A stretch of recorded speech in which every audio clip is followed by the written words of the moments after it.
अपने जोश के साथ, जुनून के साथ लोगों को बता दो कि MIL चीज क्या है। आपकी एक्साइटमेंट को देखकर बॉलीवुड को खुद आपके ऊपर मूवी बनानी पड़ जाएगी।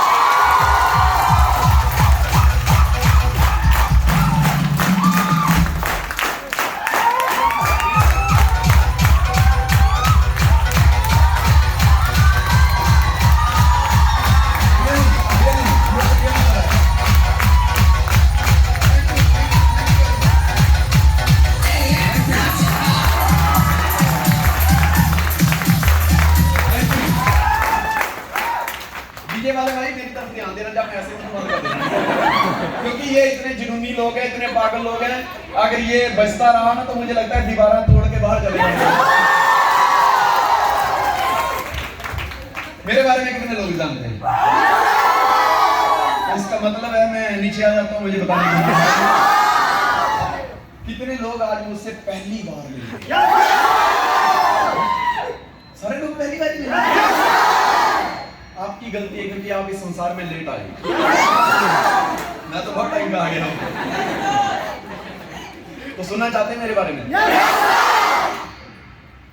जिस भी बंदे ने आपको बुलाया होगा, पास दिया होगा, पता नहीं क्या क्या बोला है मेरे बारे में। मैं बहुत सिंपल आदमी हूं। मैं बताऊं, जब मेरा जन्म हुआ तो मैं बिल्कुल छोटा सा था और मुझे भगवान ने ऐसे घर में भेजा कि जिनको मैं जानता भी नहीं था।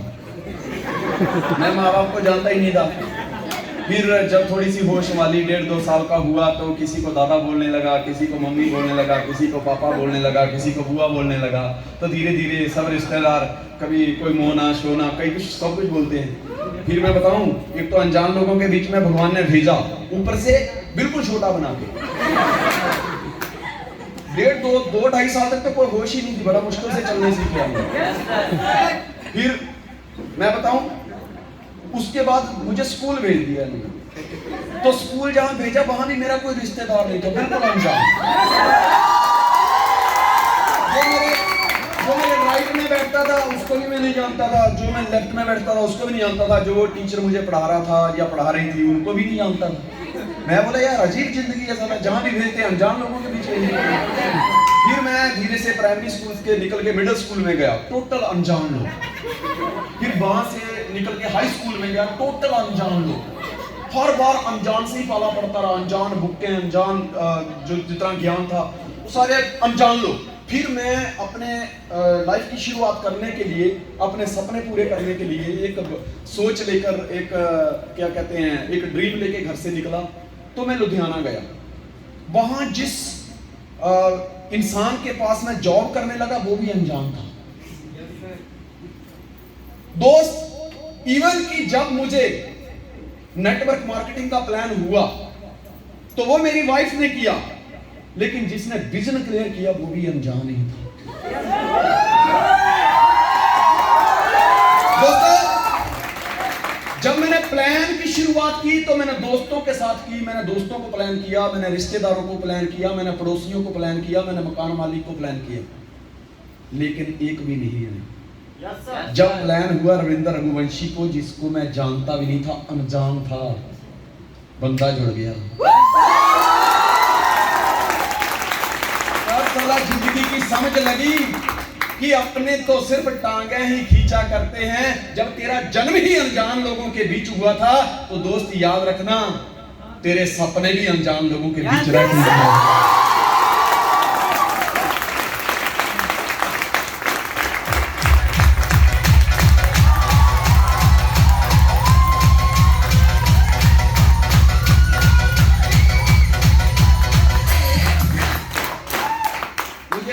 डीजे बजाने के लिए चाहिए तो पहले इतने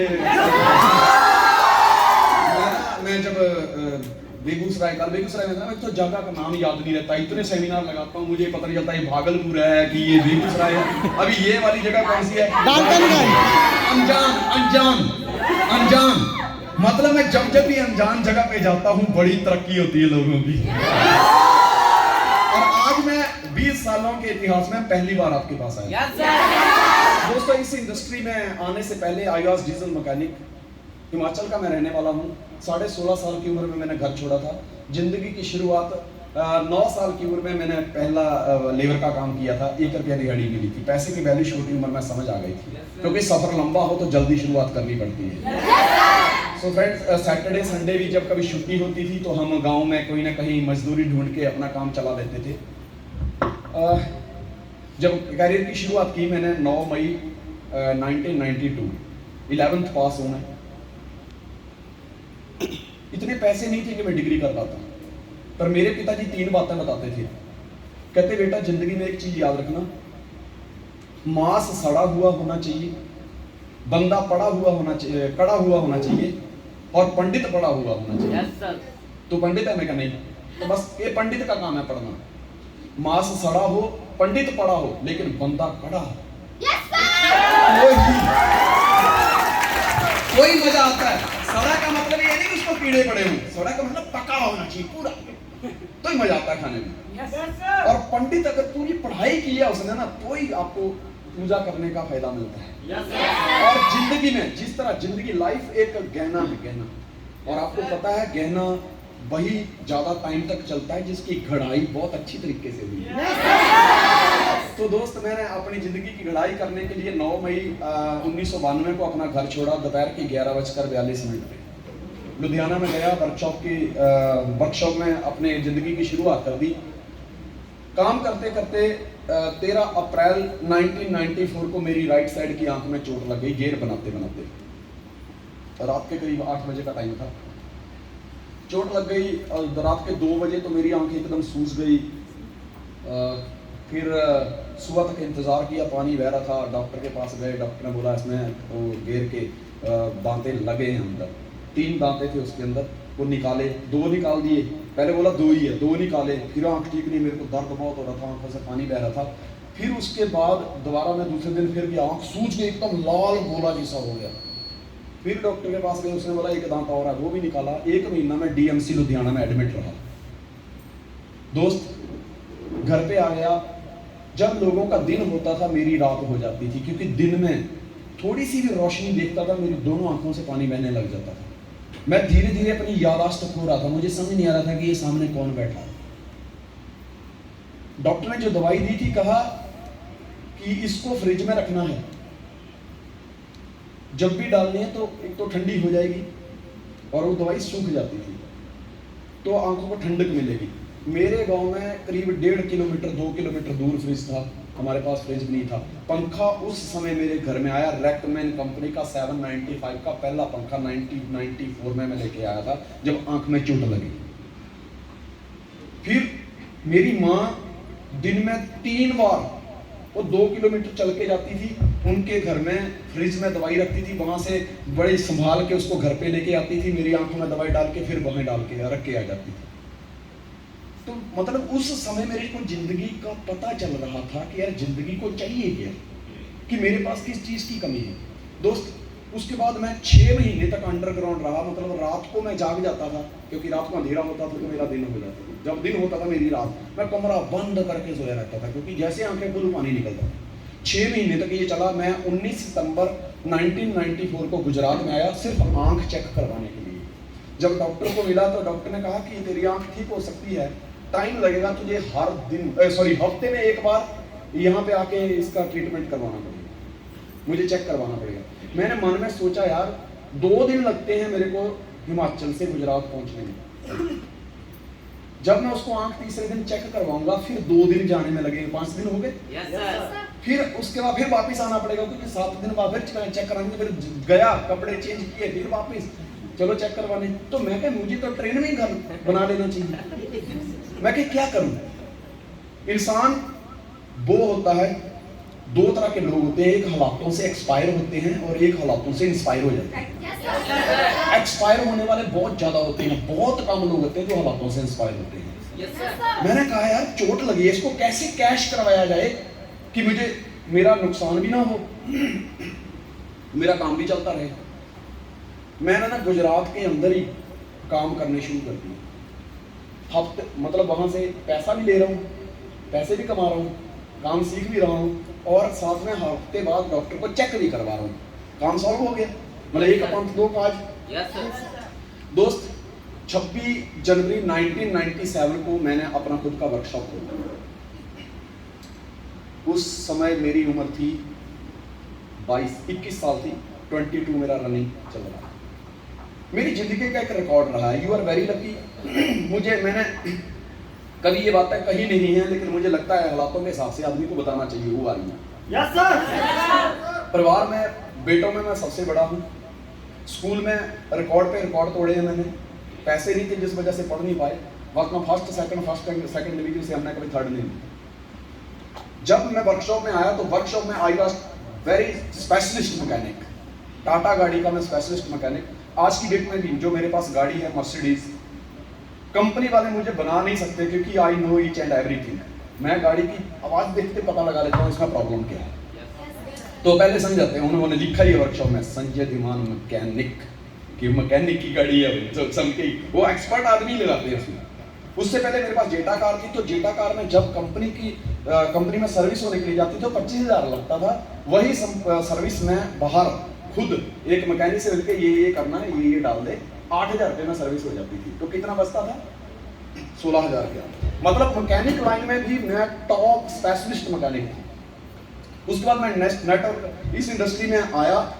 मुझे लेके आने वाली मेरी वाइफ, 1999 में मेरी मैरिज हुई। 2002 की बात है। इतना काम था वर्कशॉप के अंदर, इतना काम। मैंने कभी भी उससे अपने जो वर्कशॉप के कपड़े थे वो साफ नहीं करवाए। मैं वर्कशॉप में खुद ही धो लेता। उसको तो पता ही नहीं लगने दिया कि मैकेनिक कैसे कपड़े पहनता है। मैं जब भी घर से निकलता था अप टू डेट, वर्कशॉप में जाके कपड़े चेंज, फिर दूसरे कपड़े, और जब भी घर पे जाऊं तो हाथ पैर धो के मस्त एकदम कंगी वंगी करके दूसरे कपड़े पहन के। और लेडीज जापान का परफ्यूम आता था, मार्केट में मिलता है, सस्ता आता है, AA अत्तर वाला का परफ्यूम, बहुत जोरदार, आप एक बार लगा के देखिए। वो मैं चेहरा लगा के जाता था।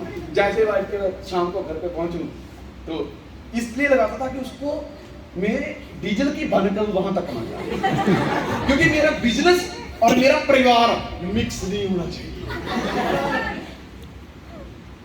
2002 की बात है। बहुत काम था, इतना काम वर्कशॉप के अंदर। 1 किलोमीटर 1.5 किलोमीटर मेरा दूर घर था।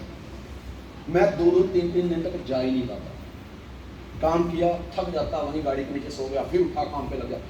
मेरे को कोई भी काम का कीड़ा है मेरे अंदर। मैं जो भी करता हूँ पूरा ठोक बजा के उसके अंदर 100% घुस के ही करता हूँ। इसीलिए उस इंडस्ट्री में नाम बनाया। जब मैं दुखी हो गया, मेरे सारे कपड़े मैले हो गए हैं, अब क्या किया जाए यार। मैं घर पे लेके गया, फर्स्ट फ्लोर पे हम रहते थे, नीचे मैंने जाते ही कपड़े रख दिए। दोपहर का टाइम, खाना वाना खाया तो मैडम कहती है आप थोड़ा रेस्ट कर लो, आज मंडे का दिन है, मंडे को मेरा हाफ डे होता था, मंडे का दिन है, आप रेस्ट करो। मैं कहा हाँ रेस्ट करते हैं। जैसे हम सोए, थोड़ा सा उसको आंख लगी, मैं उठ गया। मैं नीचे गया, कपड़े धोने लगा। वो नीचे आई, उठ के क्या कर रही हो? मैं कुछ नहीं, यूनिफॉर्म धो रहा हूँ, यूनिफॉर्म। कहती लाओ मेरा काम है, मैं धो देती हूँ। मैं कहा तीसरा साल चल रहा है मैरिज को, दूसरा साल, तीसरा चल रहा था क्योंकि 99 में मैरिज हुई।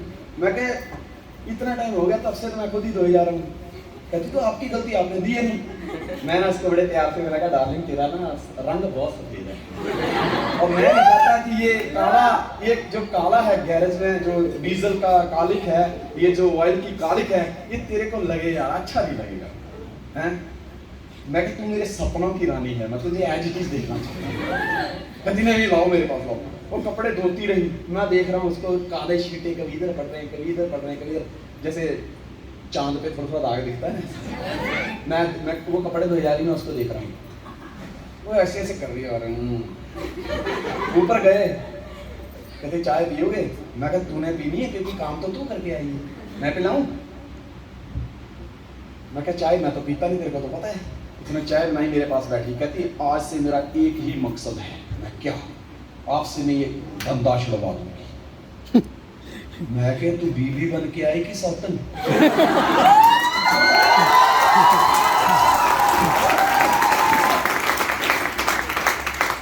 वो मुस्कुरा रही है, कहती मुझे कोई गम नहीं है। मैंने यार औरतें पति के लिए दुआ करती है, मेरे पति का काम अच्छा चले तो मेरा पर्स गर्म रहे। तू पहली बीवी है जो ऐसा कह रही है, मैं तेरा धंधा ही बंद करा दूंगी। कहते डिमान साहब आप आपको नहीं पता आप क्या चीज हो। मिर्चियां बहुत प्रकार की होती है, लेकिन आप तीखे वाली मिर्ची हो और आपको पता नहीं है। आप ये मैकेनिक कैसे बन गए, मुझे तो ये समझ नहीं आता। आज से मेरा एक ही मिशन है, आपका ये धंधा छुड़वाना और आपको ऐसे काम में डालना कि जहां एकदम मस्त टाई वाई सूटेड बूटेड परफ्यूम, लोग आपके ऑटोग्राफ लेने के लिए लाइन लगाएं हैं, लोग आपसे फोटो खिंचवा के घर पे बड़ी तस्वीर लगाएं। मैं तो आपको वहां देखना चाहती हूँ। उसने इमेजिन किया, उसको देखिए इमेजिनेशन की कितनी बड़ी पावर होती है। अब मैंने बोला चल ठीक है। पहले तो जब उसने बोला धंधा बंद कराना, मेरे को गुस्सा बहुत आया। फिर जैसे बोला कि मैं ऐसा कोई काम देखना ढूंढूंगी कि आपको इस काम से निकाल के उसमें डालूंगी। दोस्त 2002 में गुजरात में दंगे हुए और महिला को पानी पूरी खाने का बड़ा शौक होता है, और नीचे गली में उतर के थे और 2-4 महिलाएं आजू बाजू वाली आ गई, आजो आजो आजू मैम आजो। 2 पूरी खाई थी उसने, जैसे तीसरी खाने लगी उसको खांसी स्टार्ट हुई। उसी दिन गुजरात में दंगे हुए, वो खांसी टीबी का रूप ले गई। 8 दिन तक मैं डॉक्टर के पास नहीं जाया, वो खांसती रही मेरे सामने और मैं कुछ नहीं कर पाया क्योंकि पूरा मार्केट बंद। दोस्त 8 दिन के बाद जब मैं कोई स्कोप लगाया, किसी के लिंक से डॉक्टर के पास धीरे से गया, तो उसने देखा, बोला यार दिमाग साहब ये टैबलेट लेके देख लो, अगर आज खांसी बंद हो जाए तो ठीक है, कम भी पड़ जाए तो समझ लेना ठीक हो रही है, वरना नहीं तो दूसरी किसी डॉक्टर को दिखा लो, क्योंकि मुझे डॉट है, इसको टीबी हो गई। और उसका जो डॉट था वो हकीकत था, वो डॉट था ही नहीं, टीबी हो गई। दोस्त मेरा जितना बैंक बैलेंस था वो 0 हो गया। मैं बार बार उसकी तरफ देखता था, मैं कहा देख तूने शब्द कहे थे कि तुम्हारा ये मैं धंधा बंद करवा दूंगी, मुझे लगता है मेरा धंधा बंद होने वाला है, क्योंकि बचा कुछ है नहीं, गैरेज में मैं रहता नहीं, मेरे को देख के लोग काम करवाते हैं, लड़कों के भी लोग ट्रस्ट नहीं करते, क्योंकि मैं खुद 21 साल का था तो मेरे पास जितने भी लोग थे, वो मेरे पास लड़के जो थे वो 15 साल के, 17 साल के, 18 साल के, और मालिक मैं था, तो मेरे को देख के लोग काम करवाते। प्लीज इधर ध्यान दीजिए, आप बोल रहे हैं क्योंकि जो आपको सुनना, जिसको सुनने आए वो तो बोल रहे हैं ना। तो डॉक्टर ने जब ये कहा कि टीबी हो गई है, मेरे को लगा, मैं यार तू जो बोल रही थी लगता है वो सच्ची हो गई बात, लेकिन गॉड हैज ए प्लान। भगवान एक दरवाजा बंद करता है 10 दरवाजे खोल देता है। दोस्त 27 अगस्त 2002 को उसी ने ही मुझे डायरेक्ट सेलिंग से इंट्रोड्यूस करवाया, मुझे बताया कि सज्जिद मान डायरेक्ट सेलिंग क्या चीज है। दुनिया में 2 प्रकार के लोग होते हैं, एक वो जो किसी के नेटवर्क का हिस्सा होते हैं, दूसरे वो जो नेटवर्किंग करके इतिहास बनाते हैं।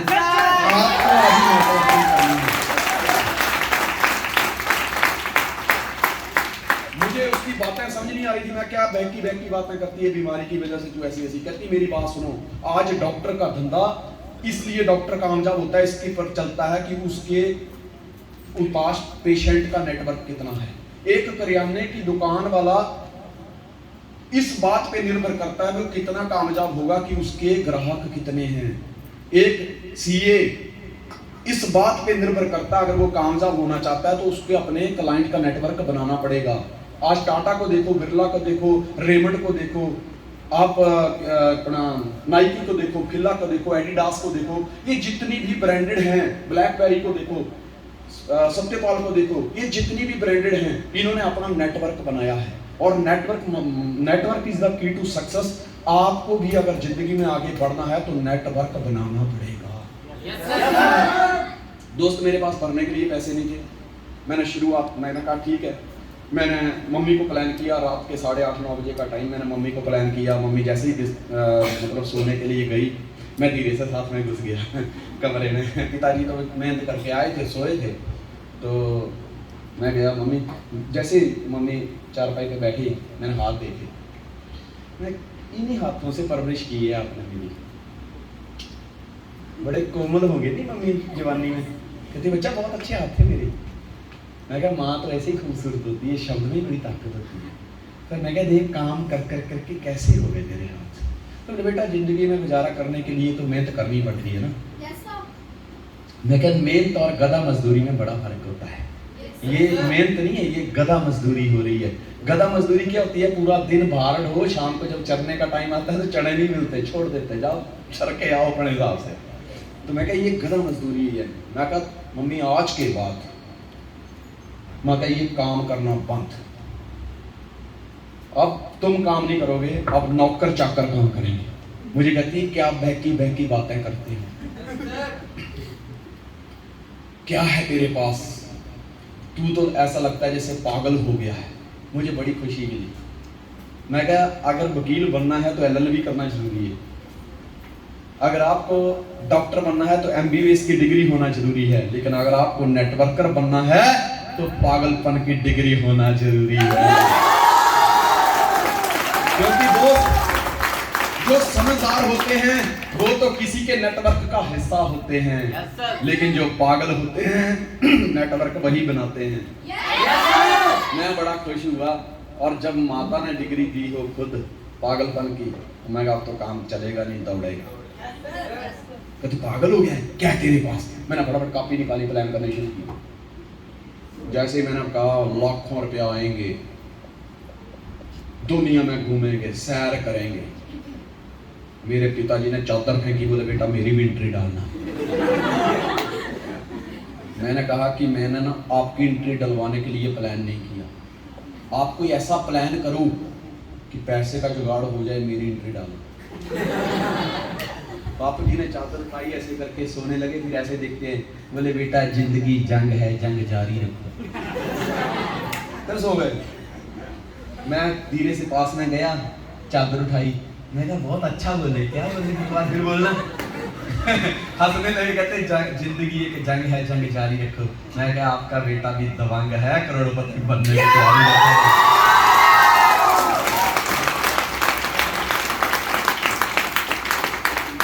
और दोस्त, मम्मी ने 5,000 रुपया दिया,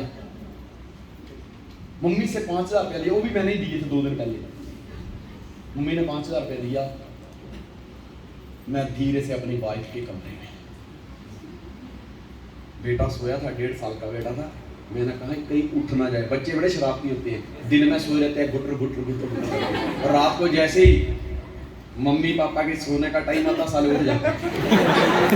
मैंने बोला ये सच्चाई है, अभी तो तुम पापा बने नहीं ना, बनकर अरे तुम जल्दी बनो बस। मैं तो चाहता हूँ। अब क्या हुआ, अब बच्चा सोया था मस्त आराम से, मैं धीरे से गया, अलमारी खोली, पर्स निकाला मैडम का। मैं क्या देखता हूँ उसके पर्स में कितने पड़े हैं, 5,000 का बंदोबस्त तो हो गया, 5.5 और चाहिए। मैंने जैसे पर्स खोला, बड़ा धीरे धीरे जिप खोल रहा था मैं, जैसे वो जिप सारी लपड़ा कर गई, क्योंकि जिप जब भी चलती तो जिप जैसे ही खोली ना, जैसे मैंने जिप खोली, जिप के भाई मेरा पर्स अब पर्स आप फील करिए रात के 10 बजे का टाइम,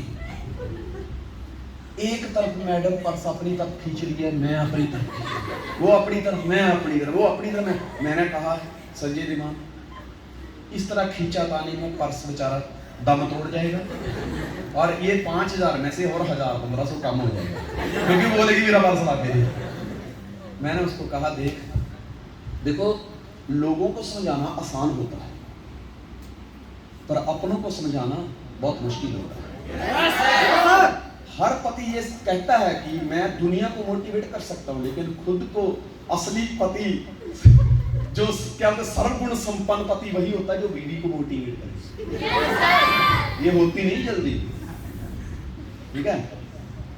अब क्या हुआ कि उसका पर्स उसने पकड़ा हुआ है, एक तरफ से मैंने पकड़ा हुआ है। मैंने उसको एक कहानी सुनाई। मैं क्या, एक बार ना एक हवन चल रहा था, तो हवन के अंदर एक पंडित को बुलाया था, घर के सारे यजमान बैठे हुए, सब लोग बैठे थे। तो पंडित 2 किलो का डब्बा घी का लेके आया अपने पास। उसने वो क्या कर रहा है कि जब भी मंत्र मार रहा है, ओम वीणा की देवी सरस्वती जीवा बैठो अनुकूल, उसकी विद्या हर लो जो मेरे प्रतिकूल, मेरी वाणी तेरी वीणा हर शब्द में तेरा वासा, जिसके सिर रखूं मैं हाथ उसको कभी ना हो निराशा, हर मंत्र में तेरी शक्ति तेरे ज्ञान से मिले मुक्ति, मेरी जीवा बराजो तुम सदा शुभ रमाओ। ऐसे वो मंत्र मार रहा है। जैसे मंत्र मार रहा है, मंत्र पूरा होते ही फिर दूसरा मंत्र चालू कर देता है, ओम नीलांजन समाभासम रविपुत्रम यमाग्रजम छायामार्तंड संभूतम तम नमामि शनैश्चरम ओम स्वाहा। वो 1 चम्मच निकाल के हवन कुंड में डालता है, और 2 फटाफट चम्मच निकाल के अपने डब्बे में डालता है। तो वहां मनोरंजन जैसा एकदम शांत बंदा बैठा हुआ है, वो पीछे से शोर मचा के धीरे से, पता क्या बोलता है, घृतम चोरम, घृतम चोरम। घृतम चोरम मतलब, घृतम चोरम संस्कृत का वर्ड है कि घी चुराया जा रहा है। घृतम चोरम, घृतम चोरम। तो पंडित जी ने फिर मंत्र मारा, ओम भूर्भुवस्सुवः तत्सवितुर्वरेण्यं भर्गो देवस्य धीमहि धियो यो नः प्रचोदयात् स्वाहा। वो फिर बोलता है घृतम चोरम, कहता है नाम चा शोरम आधा तोरम आधा मोरम। जैसे ही मैंने उसको बोला, मैं कहा डार्लिंग नाम चा शोरम 5000 मोरम 5000 तोरम। वो हंसने लगी, उसने 500 ले लिया। मैं कहा चल दोस्त, ऐसे करके ना हमने, मैं अब आपको रियलिटी बताऊं, हमारे पास पैसे नहीं थे, भरने के लिए पैसे नहीं थे। लेकिन दोस्त थैंक्स गॉड, इन 20 सालों में नेटवर्क इंडस्ट्री में सबसे ज्यादा रिकॉर्ड तोड़े। रिकॉर्ड दिखना चाहिए कि इधर है, फिर हम छोड़ते नहीं है इसको। जैसे सपेरा सांप को नहीं छोड़ता ना, यस सर, बीन बजा बजा के बजा, फिर सांप आता है रेलते हुए, वैसे ही अपना हाल है। नेटवर्क इंडस्ट्री में 20 सालों में मैं आज लोगों को कहता हूं, कुछ लोग कहते हैं संजय सर हमको अभी ना वो कोई दूसरी कंपनी वाला बुला रहा है, जाओ टेंशन नहीं, जाओ। पर एक बात याद रखना, जिसके पास भी जाओ उसकी पहले बैंक स्टेटमेंट लेना 2 साल की, कि तेरी बैंक स्टेटमेंट क्या है। उसको बोलना कि तूने 20 सालों में क्या कमाया है। संजय दिमान के से भी बड़ा लेवल हो ना जिसका, उसके पास चले जाना, तो ही बड़े बनोगे। अगर छोटे के पास जाओगे तो इस्तेमाल किए जाओगे, याद रखना।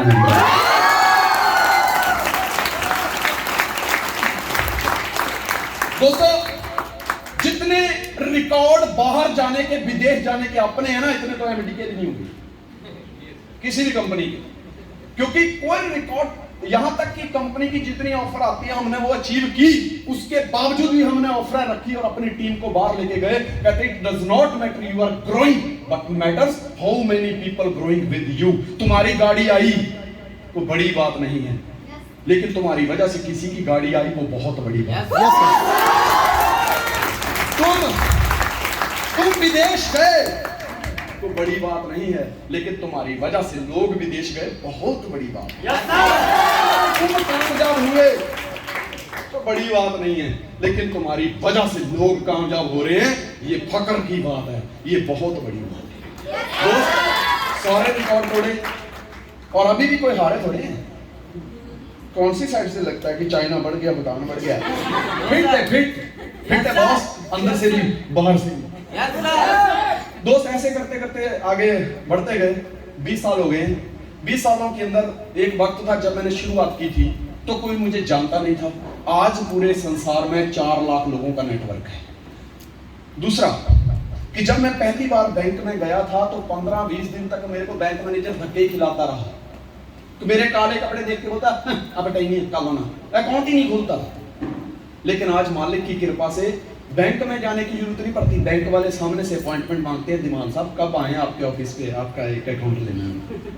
ये है इसकी ब्यूटी। एक वक्त था मुझे कोई जानता नहीं था, 4 लाख लोगों की टीम है आज लोग मुझे जानते हैं, मैं सबको नहीं जानता। एक वक्त था मेरे पास 11 नंबर गाड़ी जिंदाबाद, पेट्रोल का रेट बढ़े घटे मुझे कोई फर्क नहीं पड़ता, क्योंकि 11 नंबर गाड़ी जिंदाबाद, कोई स्पीड ब्रेकर का डर नहीं, कुछ नहीं, मस्ती में मस्त रहा, मस्ती में आग लगे बस्ती में, वो बढ़िया।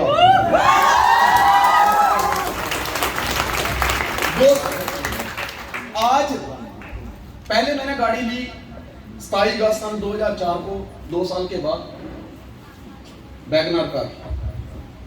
फिर मैंने 2006 में Honda CR-V made in Japan वो कार लेके आया। पर मुझे लगता था मेरे लिए कार है, लोगों के लिए हाहाकार थी। क्योंकि जब मैं वो कार लेके आया तो बड़ौदा के अंदर मेरी 23 नंबर की गाड़ी थी, 23 गाड़ी थी बस। बड़ौदा में टोटल 22 थी, 23वीं गाड़ी मेरी थी। चंडीगढ़ में 33 गाड़ी थी, अमृतसर में वो उस टाइम 22 गाड़ी थी। ऐसे करके पूरे इंडिया के अंदर मैंने कैलकुलेशन निकाली थी, तो बड़ौदा में मेरी 23वीं नंबर की गाड़ी थी। उसके बाद 2012 में मैं गाड़ी लेके आया जेटा, जर्मन टेक्नोलॉजी की, वॉक्सवैगन की। उसके बाद दोस्तों मेरे पास आज की डेट में जो मैं गाड़ी चला रहा हूँ वो भी जर्मन टेक्नोलॉजी की है, मर्सिडीज बेंज।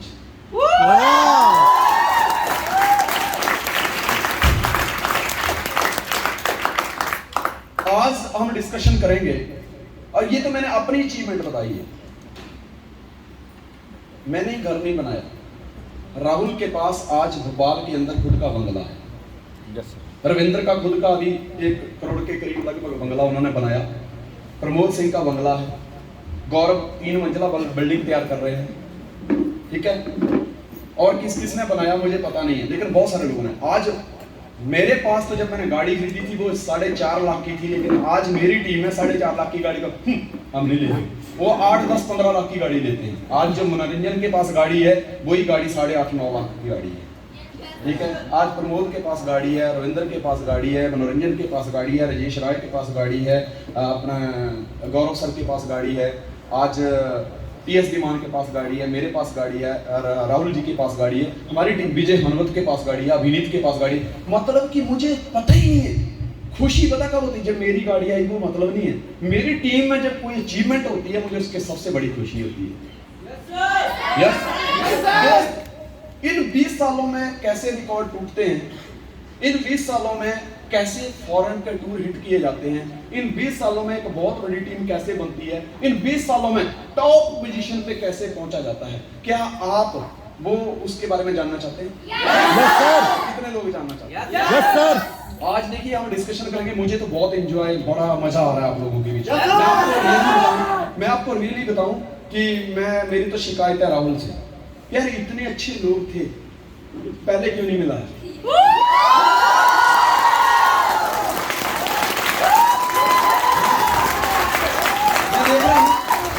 मैं देख रहा हूं कि लड़कों में तो अक्सर एक्साइटमेंट रहती है।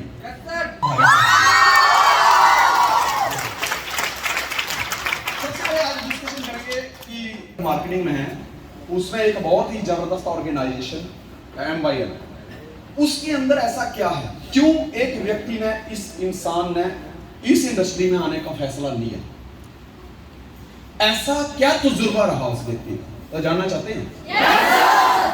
इसके बाद हम डिस्कशन करेंगे। आज 2 चीजों के ऊपर डिस्कशन होगी। डिस्कशन समझ लीजिए 3 चीजों पे होगी। पहली डिस्कशन करेंगे कि मैंने इस इंडस्ट्री का चुनाव क्यों किया। Yes sir. दूसरी डिस्कशन होगी कि सपने क्या है हमारी जिंदगी के, उनके लिए, तो सपनों के ऊपर बात होगी। और दूसरा कि उन सपनों को हकीकत में कैसे बदलना है, उसके ऊपर बात होगी। Yes sir. तैयार है? तैयार हैं? Yes sir. चलें फिर? Please, why I choose network marketing, why I choose MYL as a career? Next please, शुरुआत करते हैं। सबसे पहली खासियत क्या है कि MYL की सबसे बड़ी विशेषता यह है कि टोटल प्रोडक्ट जो है वो ऑर्गेनिक है। मैं आपको ऑर्गेनिक का एक सिंपल सा उदाहरण देता हूं, फिर आगे चलेंगे। आज से 40 साल पहले की बात कर रहा हूं, जब हमारा देश बहुत पीछे था। आज धीरे धीरे लोगों के पास मोबाइल पहुंच गया, इंटरनेट पहुंच गया। आज कच्चे मकान से लोग पक्के मकान की तरफ बढ़ रहे हैं। कुर्सी से आज लोग सोफा सेट पे आ गए हैं। जो ब्लैक एंड वाइट टीवी होता था वहां से कलर टीवी आया, फिर LED आई, फिर आज LCD आई, फिर LED आई, मतलब वहां तक के हम पहुंच गए हैं। तो इन 40 सालों के इतिहास में मैं आपको बताऊं, जब हम छोटे थे, 5-6 साल के थे, तो जब हमारे घर में कोई रिश्तेदार आता था तो हमेशा रिश्तेदार जब किसी के घर में जाता था तो वो कोई ना कोई फ्रूट लेके जाता है बच्चों के लिए। आज की डेट में चॉकलेट होते हैं, यस यस सर। चॉकलेट ने ले ली, स्वीट का डब्बा होता है, लेकिन उस समय केले, आम, संतरे, ये सब चीजें रिश्तेदारी में लेके जाते, चल बच्चे खा लेंगे। Yes sir. अब उस समय गरीबी भी होती थी। अब केले 1 डजन आइए, 12 केले, और घर में बच्चे हैं 4, सबको 2-2 केले चाहिए, बड़ों को भी देने हैं और जो रिश्तेदार आया उसको भी फ्रूट की जगह खिलाने हैं। तो दोस्त, हमें एक जब केला मिलता था ना तो उस केले को तो खा जाते थे, लेकिन जब इधर उधर देखते बाद में कोई नहीं देखता, छिलका भी खा जाते थे। कभी कुछ नहीं हुआ। क्यों? क्योंकि उस टाइम पेस्टिसाइड का इस्तेमाल नहीं होता था। पशुओं की, गाय की गोबर, भैंस की गोबर, बकरी का वो मींगना, क्या बोलते उसको, गोबर, वो उसमें डाला जाता था, खेती होती थी। पेस्टिसाइड का दूर दूर तक नाम भी था, क्योंकि लोगों के हालात इतने अच्छे नहीं थे, पैसा नहीं होता था, तो लोग खाद वाद नहीं खरीदते थे। Yes sir. बिफोर 40 ईयर किसी की जल्दी अकस्मात मृत्यु नहीं होती थी, लंबी उम्र के लोग होते थे। मेरे दादा खुद 100+ जी के गए, तो और हेल्दी थे लोग, इतनी समस्याएं नहीं थी। गांव में वैद्य होते थे, वैद्य कोई डिग्री होल्डर डॉक्टर नहीं। वैद्य होते थे, नर्स देखते थे, एक उन्होंने कुंडा रखा होता था, उसके अंदर दवाई करके घोल घोल करके पुड़िया बना के देते थे। हम वो डॉक्टर की पुड़िया खोल लेते थे, फिर वैसे बनाने की कोशिश करते थे। वो पुड़िया बनती नहीं जल्दी किसी से, वो वैद्य पुड़िया देते थे, उससे ठीक हो जाते। सर्दी खा पुड़िया, सर दर्द खा पुड़िया, पेट में दर्द खा पुड़िया, उसी पुड़िया में मतलब ठीक था, विश्वास था। क्योंकि उस टाइम बड़े बड़े डिग्री होल्डर डॉक्टर नहीं थे। पेट में दर्द हुई, भाई तेरा तो सीटी स्कैन कराना पड़ेगा, तेरा तो ये अल्ट्रासाउंड करवाना पड़ेगा, ठीक है। वो ये सब चीजें नहीं थी। इंसान की उम्र लंबी थी। आज डॉक्टर भी मजबूर है, क्यों उसको सीटी स्कैन कराना पड़ता है, क्यों उसको अल्ट्रासाउंड करवाने पड़ते हैं, सोनोग्राफी करवानी पड़ती है, क्योंकि आज की डेट में इंसान को जिंदा रहने के लिए 3 चीजों की जरूरत है। पहले से भी है, पहले आगे भी रहेगी, हवा, पानी, पानी और खाना। और तीनों ही चीजें अशुद्ध हैं।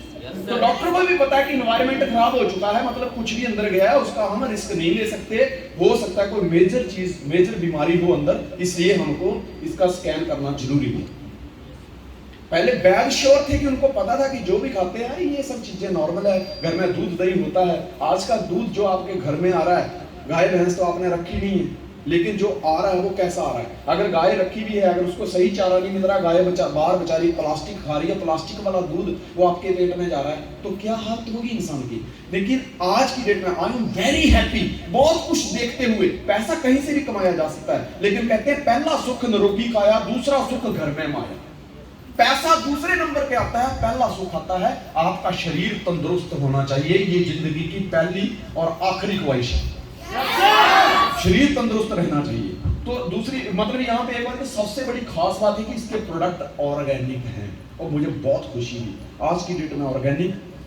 क्योंकि आज की डेट में तो आपको पता है कि आप बड़े बड़े शोरूम में चले जाओ, ऑर्गेनिक दालें बिक रही हैं, ऑर्गेनिक चाय पत्ती, हर चीज, और बंदा चाहता है कि ऑर्गेनिक मिले। मैंने देखा कि जो बड़े बड़े लोग हैं अपना फार्म हाउस खोलते हैं, उन्होंने एक एक बीघा अपनी जमीन रखी हुई है, 2 नौकर रखे हैं, पानी हैंडपंप लगवाए हुए हैं, ताकि भाई घर का साग सब्जी घर का बन जाए, ताकि बच्चे हमारे तंदुरुस्त रहें। मतलब उनको समझ आ गई, समझ गए ना बात। तो आज धीरे धीरे जमाना चेंज हो रहा है, आयुर्वेदिक की तरफ वापिस आ रहा है। धन्यवाद करता हूँ रामदेव बाबा जी का, जिन्होंने लोगों को बोला सांस अंदर ले सांस बाहर ले, सांस अंदर ले सांस बाहर। पहले भी ले रहे थे, लेकिन तरीका सिखाया, लोगों को योग के बारे में बताया। आयुर्वेद का मतलब है आयु को बढ़ाने वाला वेद, ज्ञान, शास्त्र। तो सबसे बड़ी खास बात यह है कि टोटल प्रोडक्ट जो है वो ऑर्गेनिक है। दूसरा, इस इंडस्ट्री को चुनाव करने का सबसे बड़ा कारण था कि प्रोडक्ट के दाम वाजिब है। अभी ये आपके सामने 8 ml की बोतल पड़ी है, प्लीज देंगे मेरे को। अभी जब मैं बोलूंगा ना ये 35 रुपए की है, कोल्ड ड्रिंक 35 रुपए की है, ये कैंसर नहीं होने देती और वो कैंसर कर देती। सस्ता रोए बार बार, महंगा रोए एक ही बार। 35 रुपए की बोतल है, लेकिन जब मैं कहूं कि ये 100 डेज चलेगी, कितनी 100 दिन। इसका काम क्या है? जो आप किसी कॉर्नर पे बैठकर गुप्ता जी के समोसे खाते हो, वो गुपचुप अंदर पेट में करते रहते हैं, वो जो गुप्त काम अंदर कर रहे हैं। आपको पता है कि गुप्ता जी का समोसा अंदर आया, लेकिन आप जी को ये पता नहीं कि गुप्ता जी का समोसा बाहर गया कि नहीं। ये काम करती है, बोलेगी चल ये झाड़ू लेके निकालती उसको बाहर। क्योंकि मैदे के बारे में आपको स्टडी करना, मैदा शरीर में से 3-3 महीने 5-5 महीने बाहर नहीं जाता। समझिए बात को। बहुत सारे लोग जब बाथरूम जाते हैं तो नाक को क्यों, क्या खाया था, सब सड़ा सड़ा है, क्यों इतनी स्मेल आ रही है, हैं? कुछ लोग पापते हैं तो पूरे कमरे में सारा सब गड़बड़ कर देते हैं। क्यों? क्योंकि जो इतना स्मेल का कारण ही है कि खाया तो है, पचा नहीं है, सड़ रहा है। ये लेने वाला व्यक्ति अगर शरेआम पा दे ना, मैं गारंटी देता हूं कोई स्मेल नहीं आएगी। कारण ये है क्योंकि देखो, ऐसे तो बाइक का भी धुआं निकलता है, बराबर है, लेकिन उसका कारण क्या है? कारण ये है कि ये शरीर में से जितना कचरा बाहर निकालेगी। अभी 35 रुपए की बोतल 100 दिन चलती है। अपने ऊपर अगर एक इंसान 35 रुपया रोज के खर्चा नहीं कर सकता, मुझे नहीं लगता वो लंबा जीना चाहिए। आज की डेट में मैं जब बच्चों के साथ मूवी देखने जाता हूं तो 300 का पॉपकॉर्न का एक बॉक्स आता है। मैं और मैडम एक बॉक्स में लेते हैं, मतलब खा लेते हैं। 300 रुपए का वो बच्चे लेते हैं, दोनों वो भी खाते हैं। 600 रुपए का पॉपकॉर्न, एक ही मतलब 2 घंटे के अंदर। 200 रुपया पर हेड मूवी का टिकट, 800 वो हो गया, कितना हो गया 1400। पानी का बोतल सिनेमा हॉल के अंदर इससे छोटी मिलती है और 80-100 रुपए की बोतल मिलती है। Yes, sir. और 2 बोतल वो लग गई, मतलब 200 रुपया वो गया। तो 800 और 600 1400 और 200 ये 1800। अब शाम हो गई है तो बोले अभी हम तो घर पे खाना नहीं बनेगा, अभी तो इधर ही कहीं कर लेते हैं कुछ। तो खाना खाने जब हम बैठते हैं तो हमारा बिल 2-3 हजार से नीचे नहीं बनता, भले थोड़ा ही खाते, हम बेस्ट खाना खाते हैं क्योंकि हमें पता है खाने में जिंदगी है। अगर घटिया खा लिया, कुछ खाने में गलत तेल चला गया तो खराबी होगी। तो मतलब एक टाइम पे हमने 3500 रुपया खर्चा करके आ गए, लेकिन वही एक